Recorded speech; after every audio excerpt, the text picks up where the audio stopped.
Salut à tous et bienvenue sur ma chaîne éducative. Dans cette vidéo, je vous propose un sujet d'examen et une expression écrite inspirée de Le dernier jour d'un condamné pour vous aider à mieux comprendre l'œuvre et à réussir vos devoirs. Restez avec moi jusqu'à la fin pour découvrir des conseils précieux et des exemples concrets. Niveau baccalauréat, examen de français texte, chapitre 2, partie 2. Donc, chapitre 2, partie 2. Durant le dernier jour d'un condamné, le texte. Je lis le texte. Nous montâmes un escalier tournant en vie. Nous passâmes un corridor, puis un autre, puis un troisième, puis une porte basse s'ouvrit.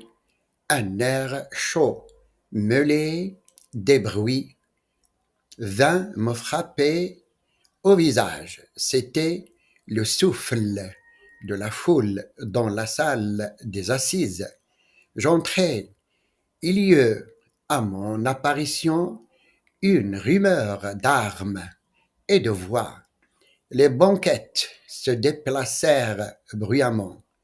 Les cloisons craquèrent et, pendant que je traversais la longue salle entre deux masses de peuple muré de soldats, il me semblait que j'étais le centre auquel se rattachaient les fils qui faisaient mouvoir toutes ces faces béantes et penchées.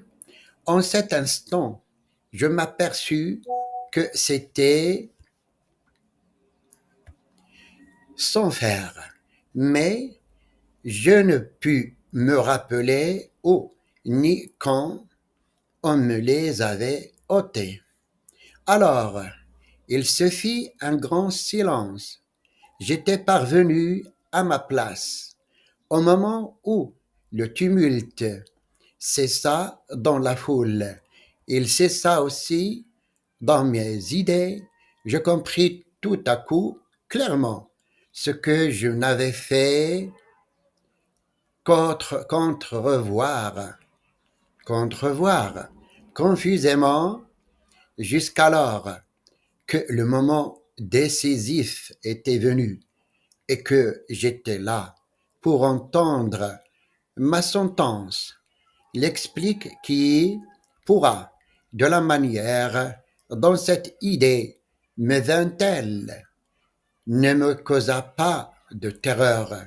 Les fenêtres étaient ouvertes, l'air et le bruit de la ville arrivaient librement du dehors. La salle était claire comme pour une annonce. Les gais rayons du soleil traçaient ça et là la figure lumineuse des croisées, tantôt allongée sur le plancher, tantôt développée sur les tables, tantôt brisée à l'angle des murs, et de ces losanges éclatant aux fenêtres, chaque rayon découpé dans l'air un grand prisme de poussière d'or. Les juges, au fond de la salle, avaient l'air satisfaits probablement de la joie d'avoir bientôt fini. Le visage du président, doucement éclairé par le reflet d'une vitre, avait quelque chose de calme et de bon, et un jeune ascenseur causait presque gaiement en chiffonnant son rabat avec une joie d'âme, un chapeau rose placé par faveur derrière lui. Les jurés seuls paraissaient blêmes et abattus, mais c'était apparemment de fatigue d'avoir veillé toute la nuit. N'annonçaient des hommes qui viennent de porter une sentence de mort. et sur les figures de ces bons bourgeois, je ne devinais qu'une grande envie de dormir. En face de moi, une fenêtre était toute grande ouverte. J'entendais rire sur le quai des marchandes de fleurs et, au bord de la croisée, une jolie petite plante jaune, toute pénétrée d'un rayon de soleil, jouait avec le vent dans une fenêtre de la pierre. Comment une idée sinistre aurait-elle pu poindre parmi tant de gracieuses sensations, inonder l'air et de soleil? Il me fut impossible de penser à autre chose qu'à la liberté. L'espérance vint rayonner en moi comme le jour autour de moi, et confiant, j'attendis ma sentence comme on attend la délivrance de la vie. Cependant, mon avocat arriva. Mon avocat arriva. On l'attendait. Il venait de déjeuner copieusement et de bon appétit. Parvenu à sa place, il se pencha vers moi avec un sourire. J'espère, me dit-il. N'est-ce pas? Répondis-je, léger et souriant aussi. Oui, reprit-il, je ne sais rien encore de leur déclaration, mais ils auront sans doute écarté la préméditation, et alors ce ne sera que les travaux forcés à perpétuité. Que dites-vous là, monsieur? Répliquai-je, indigné. Plutôt 100 fois la mort. Oui, la mort. Et d'ailleurs, me répétait je ne sais quelle voix intérieure. Qu'est-ce que je risque à dire cela? A-t-on jamais prononcé sentence de mort autrement qu'à minuit, au flambeau, dans une salle sombre et noire, et par une froide nuit de pluie d'hiver, mais au mois d'août, à 8 heures du matin, si un beau jour, c'est bon juré, c'est impossible, et mes yeux revenaient se fixer sur la jolie fleur jaune au soleil. Tout à coup, le président, qui n'attendait que l'avocat, m'invita à me lever. La troupe porta les armes. Comme par un mouvement électrique, toute l'assemblée fut debout au même instant. Une figure insignifiante et nulle, placée à une table au-dessous du tribunal. C'était, je pense, le greffier prit la parole et lut le verdict que les jurés avaient prononcé en mon absence. Une sueur froide sortit de tous mes membres. Je m'appuyais au mur pour ne pas tomber. Avocat, avez-vous quelque chose à dire sur l'application de la peine? Demanda le président. J'aurais eu moi, tout à dire, mais rien ne me vint. Ma langue resta collée à mon palais. Le défenseur se leva.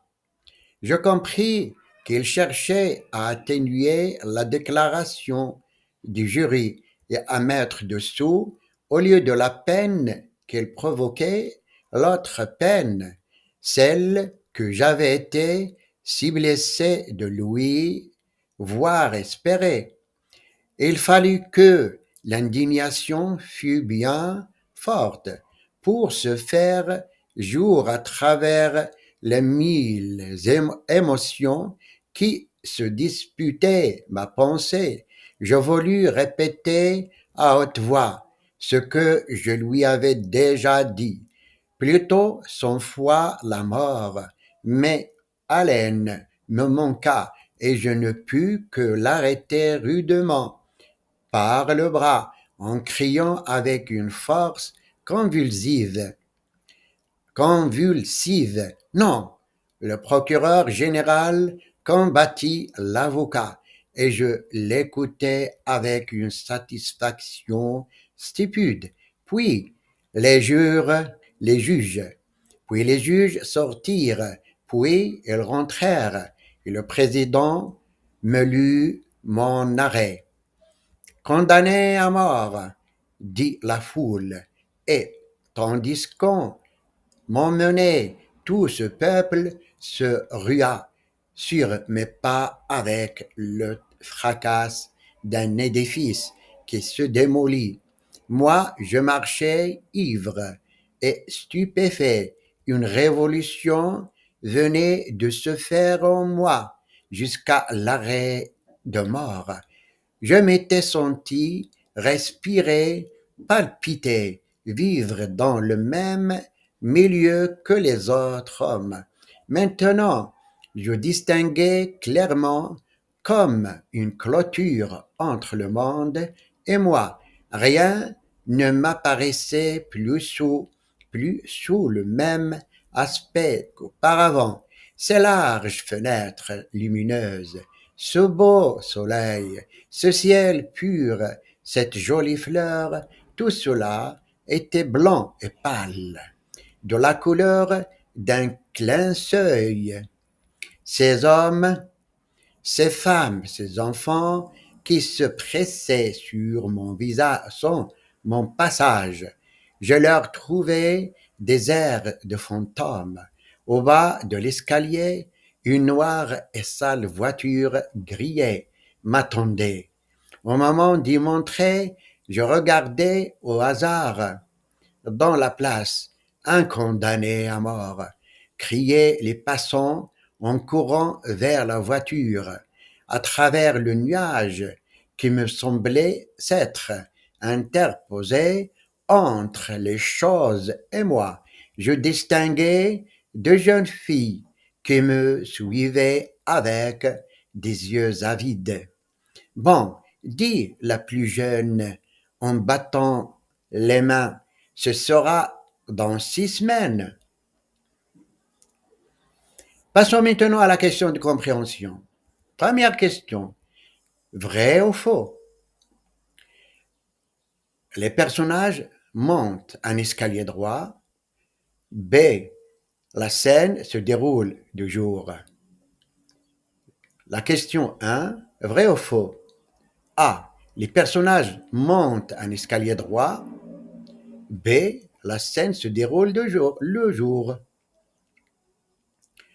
La réponse A est faux. B est faux. Deuxième question. Où se déroule la scène? Relevez une expression du texte qui justifie votre réponse. Question 2. Où se déroule la scène? Relevez une expression du texte qui justifie votre réponse. La réponse. La scène se déroule dans une maison inconnue. La justification. Dans cette maison inconnue. Question 3. Quels sont les éléments qui créent une atmosphère particulière dans la maison? Citez-en 3. Question 3. Quels sont les éléments qui créent une atmosphère particulière dans la maison? Citez-en 3. La réponse. Premièrement, le bruit des pas qui résonnent, puis les ombres qui dansent sur les murs, et encore l'odeur de renfermé et l'épice. L'odeur de renfermé et l'épice. Question 4. Qui sont les personnages qui observent le narrateur? Question 4. Qui sont les personnages qui observent le narrateur? La réponse. 2 jeunes filles. Cinquième question. Que signifie la phrase « Ce sera dans 6 semaines » Question 5. Que signifie la phrase « Ce sera dans 6 semaines ». La réponse. Cette phrase suggère un événement futur important qui aura lieu dans 6 semaines, probablement un mariage ou une célébration. Passons maintenant aux questions d'analyse de langue. Première question. Quel est le registre de langue dominant dans le texte? Justifiez votre réponse en relevant des indices lexicaux. Question 1. Quel est le registre de langue dominant dans le texte? Justifiez votre réponse en relevant deux indices lexicaux. La réponse. Le registre de langue dominant est courant, a soutenu. L'indice lexicaux, orné de scrupules complexes, précieux.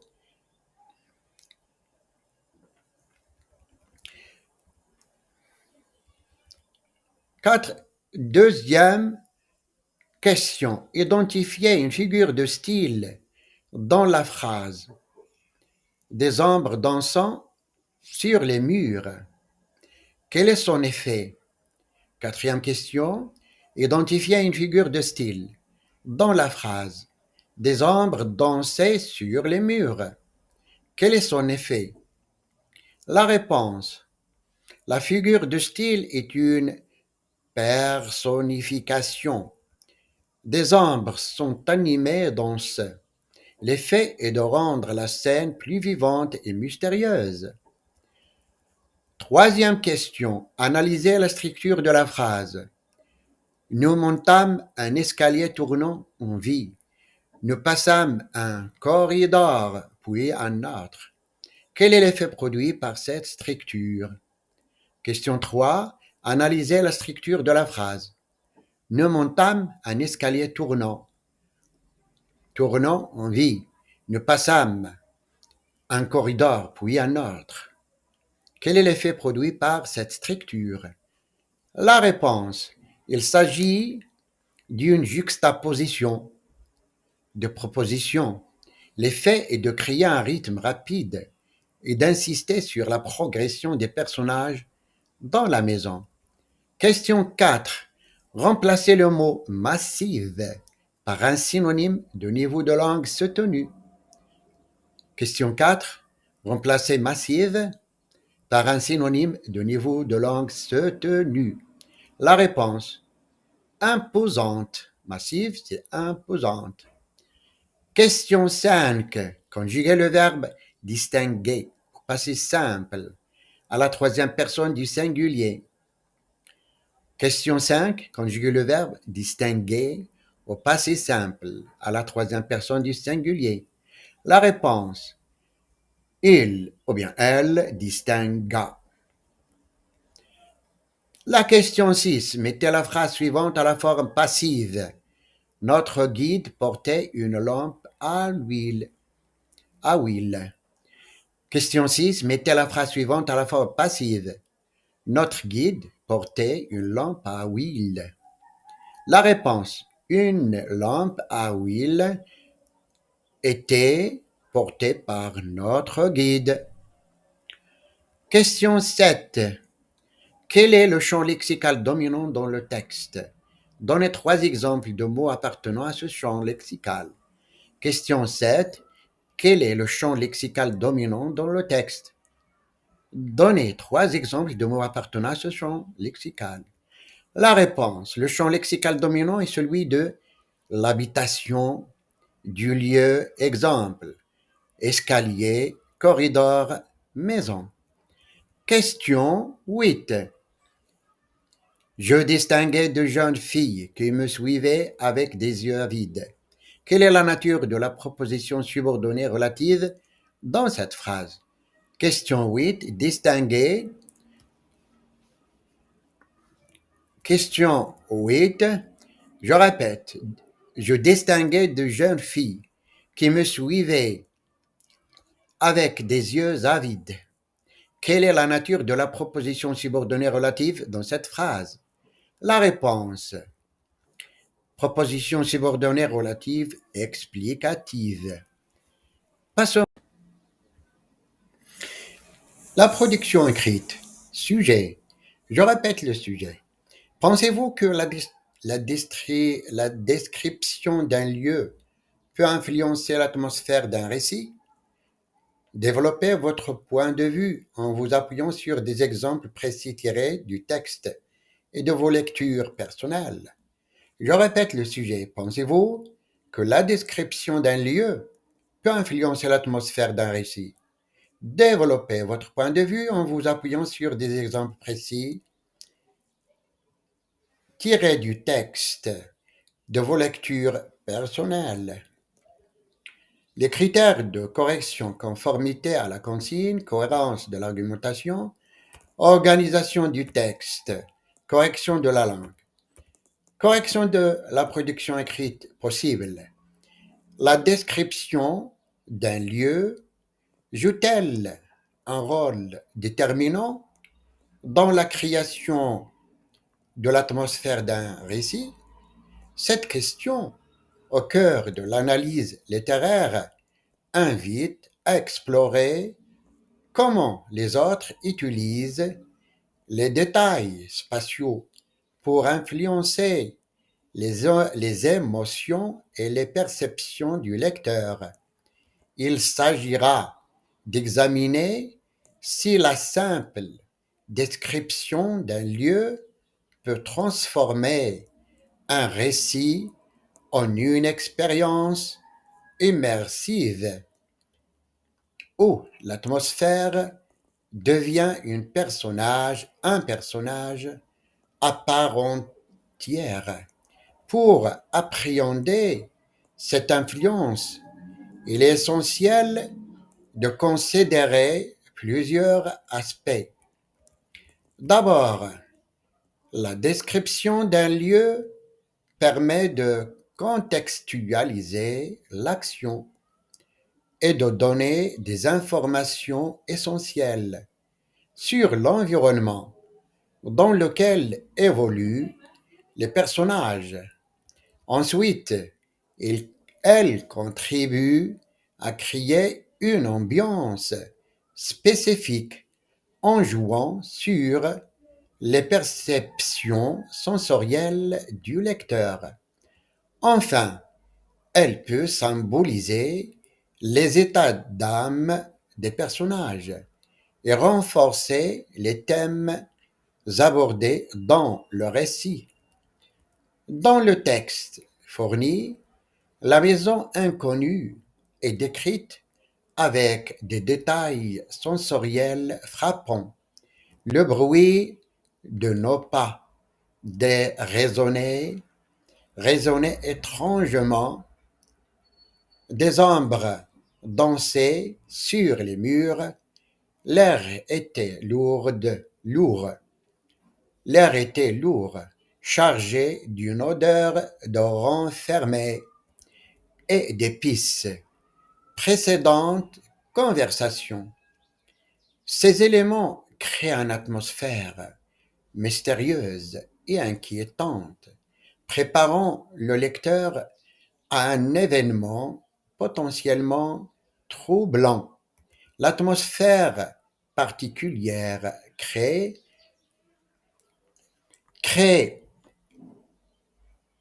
de même dans La boîte à merveilles de Ahmed Sfraoui la description du quartier de Sefah avec ses ruelles étroites et ses maisons délabrées reflète la pauvreté et la nostalgie qui imprègnent le récit.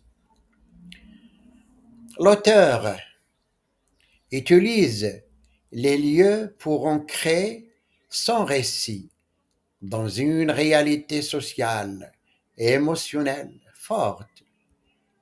De surcroît, l'atmosphère créée par la description d'un lieu peut également servir à renforcer les thèmes du récit. Dans Le dernier jour d'un condamné de Victor Hugo, la description de la prison avec ses murs froids et son atmosphère oppressante symbolisent l'enfermement physique et moral du personnage principal. L'atmosphère lugubre, l'atmosphère lugubre de la prison amplifie le sentiment d'angoisse et de désespoir du condamné, renforçant ainsi la critique de la peine de mort que Hugo dénonce dans son œuvre. En conclusion, il apparaît que la description d'un lieu est un outil puissant à la disposition de l'auteur pour influencer l'atmosphère d'un récit, en jouant sur les perceptions sensorielles, en symbolisant les états d'âme des personnages et en renforçant les thèmes abordés.